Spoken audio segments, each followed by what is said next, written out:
हरिओम। ओम आनंद ma'am, Om Shanti ma'am, ओम ज्ञान ma'am, आप सभी दर्शकों का हमारे चैनल पर स्वागत है। आज हम लोग बीएड सेकेंड सेमेस्टर के अंतर्गत शिक्षण के स्तर के विषय में अध्ययन करेंगे। शिक्षण के स्तर का तात्पर्य होता है, स्तर एक प्रकार का आप समझिए कि जो सिखाने की सीमा क्या होगी, यानी किसी बात को या किसी ज्ञान को या किसी क्रिया को जो सिखाया जाता है उसको सीमा क्या होगी या उसका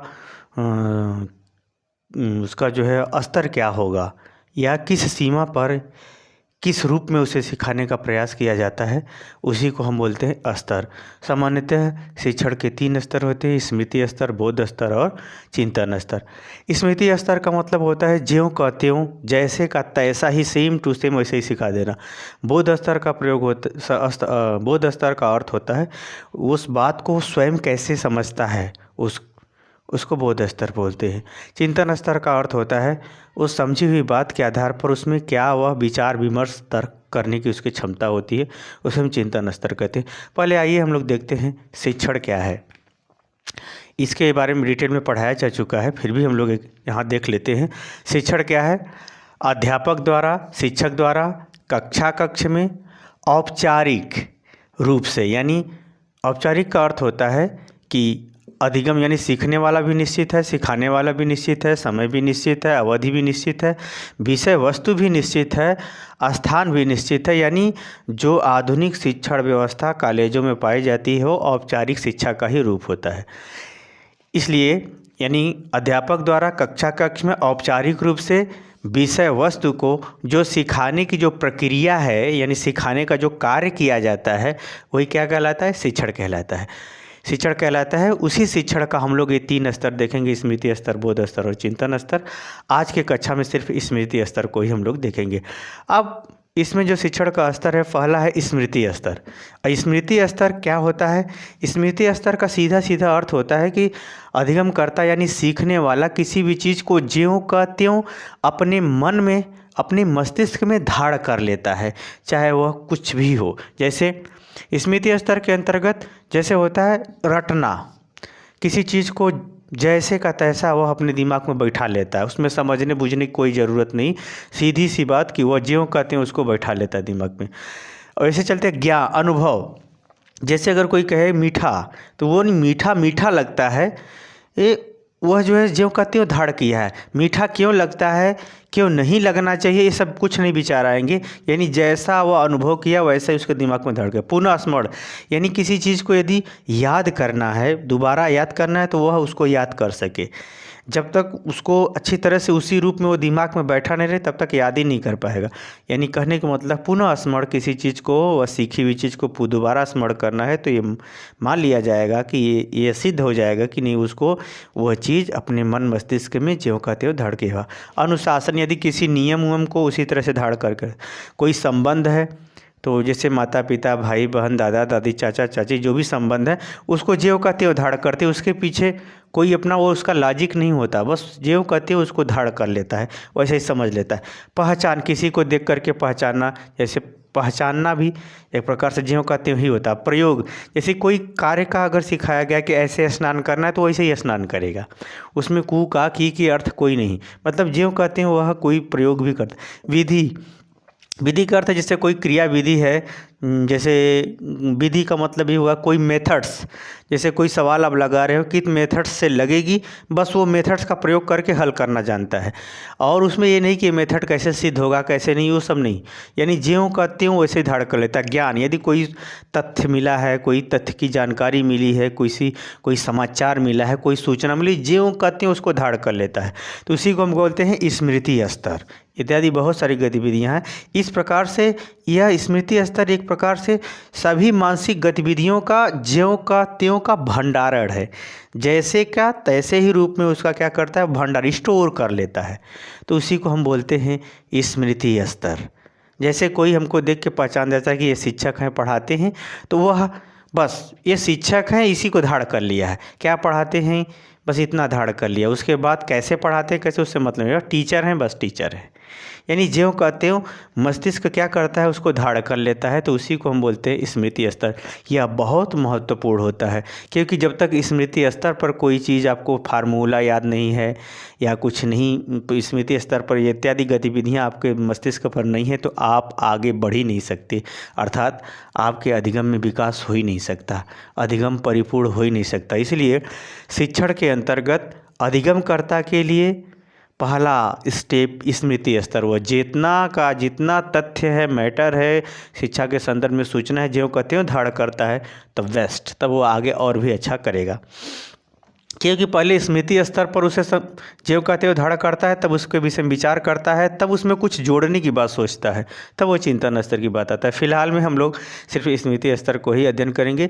अब स्मृति स्तर का स्वरूप क्या होता है, इसका मॉडल क्या होता है, इसका प्रारूप क्या होता है, यह स्मृति स्तर किस प्रकार से व्यवस्थित रूप से ज्यों का त्यों मस्तिष्क में धारण किया जाता है, इसके विषय में अपना एक स्मृति स्तर पर ये स्वरूप निर्धारण करने के संदर्भ में हर्बर्ट ने अपना एक मॉडल दिया था।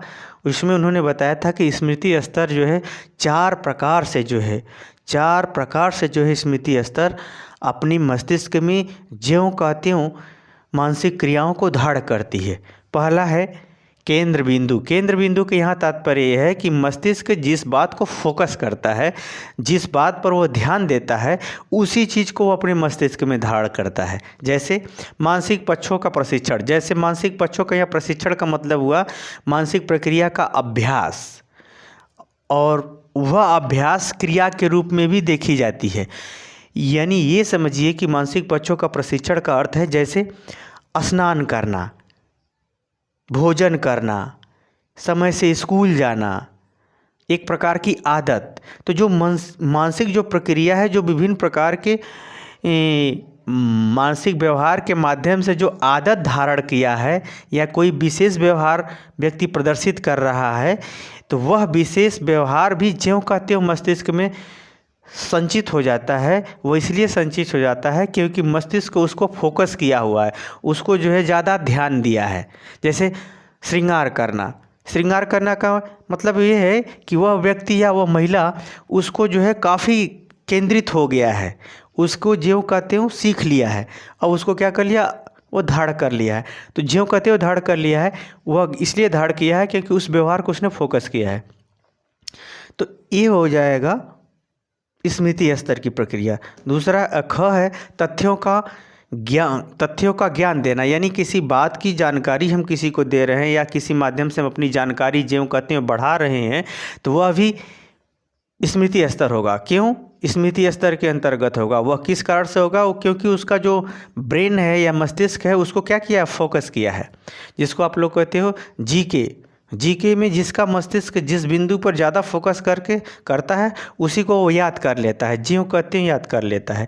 तो वह जो है फोकस के कारण से, मानसिक प्रक्रिया के फोकस करने के कारण से वह तथ्य ज्यों कहते हैं याद कर लेता है, इसलिए भी स्मृति के अंतर्गत आता है। ग है पुनः स्मरण, यानी किसी बात को दोबारा याद करना भी फोकस के कारण से ही है, ध्यान देने के कारण से ही है, ये भी स्मृति स्तर है मानसिक प्रक्रिया के अंतर्गत। अगर घ देखें पुनः प्रस्तुति, यानी किसी बात को या कोई व्यवहार आप पहले कर चुके हैं या सीख चुके हैं उसे दोबारा फिर उसी तरह ही प्रस्तुत करते हैं, तो उससे पुनः परिस्थिति कहा जाता है। यह पुनः परिस्थिति प्रक्रिया तभी होती है जब ब्रेन या मस्तिष्क उस बिंदु को फोकस किया हो, यानी उस पर ध्यान दिया हो, तो तभी घटित हो सकती है। इसलिए पुनः परिस्थिति भी स्मृति स्तर की ही बात है। ये सभी प्रक्रियाएं जो चारों हैं, ये चारों प्रक्रियाएं जो हैं सिर्फ मस्तिष्क के फोकस के कारण से, ध्यान देने के कारण से स्मृति स्तर में संचित होती है। पहला हुआ ये। दूसरा अगर हम देखते हैं तो मानसिक प्रक्रिया के अंतर्गत संरचना को सिंटैक्स, संरचना के यहाँ तात्पर्य है किसी विषय में, किसी क्रियाकलाप में कि उसको व्यवस्थित करना, उसको नियमबद्ध करना और उसे क्रमबद्ध उसके संग व्यवहार करना या वैसा क्रमबद्ध प्रयोग करना। यानी संरचना का यहाँ तात्पर्य होता है रचनात्मक कार्यों के अंतर्गत भी मानसिक प्रक्रिया ज्यों का त्यों गतिविधियों को धारण करती है। जैसे प्रस्तावना की तैयारी। प्रस्तावना की यहाँ तैयारी का प्रस्तावना का मतलब होता है किसी बात को प्रस्तावित करना, प्रस्तुत करना। जैसे आपको पैसा चाहिए अपने पिताजी से, आप किस ढंग से कहोगे कि आपको पैसा मिल जाए, यानी प्रोसेस एक प्रकार का क्या है, प्रस्तावना। किसी बात को प्रस्तुत करने का जो मैनर होता है, जो तैयारी होती है, जो उसका सोच होता है, उसको जैसे ही प्रस्तुत करेगा वह भी क्या होता है, संरचना के अंतर्गत ज्यों का त्यों जो है कहीं ना कहीं से वो सीखा हुआ चीज़ होता है, इसलिए जो है वह भी स्मृति स्तर के रूप में देखा जाता है। आगे चलते हैं, प्रस्तुतिकरण। प्रस्तुतिकरण का मतलब है जैसे मैं पढ़ा रहा हूँ तो ये मैं पूरे जो मैटर है इसको मैं क्रमबद्ध प्रस्तुत कर रहा हूँ। तो प्रस्तुतिकरण में होता क्या है, प्रत्येक स्तर पर वह गतिविधि सुचारू रूप से संचालित होना, या गतिविधि को अरेंज करना, या गतिविधि का प्रयोग करना, या गतिविधि को क्रमबद्ध ढंग से उसको समझाना, वह क्या कहलाता है, प्रस्तुतिकरण। तो यानी किसी बात को प्रस्तुत करना, प्रस्तावित करना अलग होता है, प्रस्तुत करना अलग होता है। तो प्रस्तुत करना, किसी व्यवहार को प्रस्तुत करना, जैसे आपने किसी के व्यवहार, अच्छा व्यवहार सीखा, आपने भी वैसा अच्छा व्यवहार करना आपने सीख लिया, तो वह जो आपके व्यवहार की प्रस्तुति है वह भी तभी हो सकती है जब आप स्मृति स्तर यानी ज्यों का त्यों आप व्यवहार को धारण करेंगे, तब वही हो सकती है। इसलिए इसको भी स्मृति स्तर के अंतर्गत हर्बर्ट ने शामिल किया था। सामान्यीकरण। सामान्यीकरण का अर्थ हुआ कि जब कोई बात आप विशेष, जैसे होता है कि जहर कीटाणु के भी मारने के काम आता है, व्यक्ति को भी मारने के काम आता है। यानी जो चीज़ आपने सीखा है वह विशेष रूप से भी जानकारी आपके दिमाग में संचित है, और सामान्य रूप से भी वह जानकारी आपके मस्तिष्क में ज्यों का त्यों संचित है। तो यह सामान्यीकरण भी संरचना का ही एक स्वरूप होता है जो मस्तिष्क में भी क्या होता है, संचित होता है। इसलिए इस हर्बर्ट स्पेंसर ने इसको भी स्मृति स्तर के अंतर्गत शामिल किया है। अब आते हैं उपयोग। उपयोग का जैसे कहा जाता है किसी वस्तु का उपयोग, जैसे कलम का उपयोग आप लिखना, तो जो लिखने का आप काम जानते हैं वह भी वास्तव में स्मृति स्तर ही है। इसलिए उपयोग को भी उन्होंने क्या किया है, संरचनात्मक क्रियाओं के अंतर्गत व्यक्ति क्या करता है, ज्यों का त्यों ही धारण करता है। यानी किसी निर्माण करने संबंधी गतिविधियों में भी इसको क्या करता है, ज्यों का त्यों ही धारण करता है। इसीलिए इसको हर्बर्ट स्पेंसर ने स्मृति स्तर के अंतर्गत ही शामिल किया है। आगे चलते हैं, तीसरा जो है अगर देखते हैं स्मृति स्तर की गतिविधियों के अंतर्गत, तो सोशल सिस्टम यानी सामाजिक प्रणाली। सामाजिक प्रणाली का यहाँ तात्पर्य होता है कि स्मृति स्तर के अंतर्गत अधिगमकर्ता या कोई भी व्यक्ति जो समाज के आदर्शों के अनुरूप अनुशासन, व्यवहार, अनुकरण, संस्कृति, सभ्यता, आदर, सम्मान, सहानुभूति, प्रेम, सहयोग, जो समाज के संगठन हैं या समाज में जो विभिन्न संस्थाएं हैं, परिवार, विद्यालय, जो भी हैं संस्थाएं हैं, धर्म, रीति रिवाज, जो कुछ भी उसको ज्यों का त्यों धारण करता है, वह भी हमारा क्या है, स्मृति स्तर ही है। यानी एक बात कहें कि समाज के अनुरूप जितने भी वह कार्य, क्रियाकलाप, व्यवहार प्रस्तुत करता है वह कोई नया नहीं है, बल्कि वह क्या है, स्मृति का ही परिणाम है। उसको ज्यों का त्यों वो चीज़ याद है, वह क्रम, उसको वह व्यवहार, उस क्रम, उस आदत, उस स्वरूप को ज्यों का त्यों धारण कर रखा है। इसलिए यह भी क्या है, स्मृति स्तर का ही स्वरूप है। आगे चलते हैं, चौथा अगर हम देखते हैं मूल्यांकन। मूल्यांकन यह सहायक प्रणाली, सपोर्ट सिस्टम अगर हम कहें, तो जैसे आप कहते हैं कि 2 2 4 होता है, तो बच्चा भी सीख जाता है 2 2 4। तो शुरू में क्या होता है, वह कौन बताया है, शिक्षक ने बताया, वो उसने गलत सही का मूल्यांकन का आधार किसको चुना, शिक्षक को। फिर वह जान जाता है कि नहीं, गणित में ऐसा ही होता है। तो यानी जितनी भी हम लोग बातों को गलत सही या उचित अनुचित जो कुछ भी हम लोग निर्धारित करते हैं उसमें किसी न चीज़ का आधार ही होता है, चाहे वो आधार बने या कोई माध्यम बने या आपका ज्ञान। जैसे कोई कहता है कि ये बात ऐसी है, तो आपको अगर सही जानकारी तो आप कहते हो नहीं ये बात ऐसी नहीं, ऐसी है, तो ज्ञान के आधार भी हो सकता है। प्रकृति, जैसे आज बहुत ठंडी है तो इसका अर्थ यह है कि प्रकृति के अंतर्गत आपने गर्मी को भी महसूस किया था। इस प्रकार से क्रिया, कौन सा कार्य करना चाहिए, कौन सा नहीं करना चाहिए, कौन सी आदत सही है, कौन सी आदत सही नहीं है, विधि क्या हो, इसमें इस सवाल में कौन सी विधि लगेगी, इस व्यवहार में कौन सी विधि लगेगी, इस प्रयोग में कौन सी विधि लगेगी। इस प्रकार से जो विधि संबंधी हैं, जो अधिकार हैं, आप और समाज के बीच में जो अधिकार हैं, जो कर्तव्य हैं, यह सभी संबंध के अनुसार कैसा व्यवहार होना चाहिए, कैसा नहीं, ये जितनी भी गतिविधियां हैं जो मूल्यांकन के आधार पर की जाती हैं वह किसी न किसी आधार के अनुसार ही मूल्यांकन किया जाता है। जैसे आप कहते हैं 2 2 4 होता है, तो यह मैथ का आधार बनता है कि सभी लोग 2 2 4 लिखेंगे तभी सही माना जाएगा सबका। तो यानी किसी आधार पर ही हम किसी चीज़ का मूल्यांकन करते हैं। तो जितने भी आधार मूल्यांकन के बनते हैं, वो जो भी सहायक आधार बनते हैं किसी चीज़ को जज करने का, समझने का, परीक्षण करने का, मूल्यांकन करने का, वो सभी आधार को ज्यों कहते हो जब व्यक्ति धारण कर लेता है तो वह भी स्मृति स्तर के ही विभिन्न रूप हैं। अर्थात हर्बर्ट ने स्मृति स्तर को इन 4 स्वरूपों में निर्धारित किया है। मुझे उम्मीद है कि मेरा आप व्याख्यान समझ गए होंगे, इसलिए इस वीडियो को बार बार देख करके याद कर लीजिए, समझ जाइए और अच्छा सा आप अपने मन मस्तिष्क में बैठा करके अपने जीवन में सफल होइए।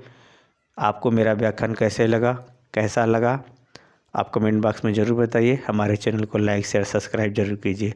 आज के लिए इतना ही। हरिओम।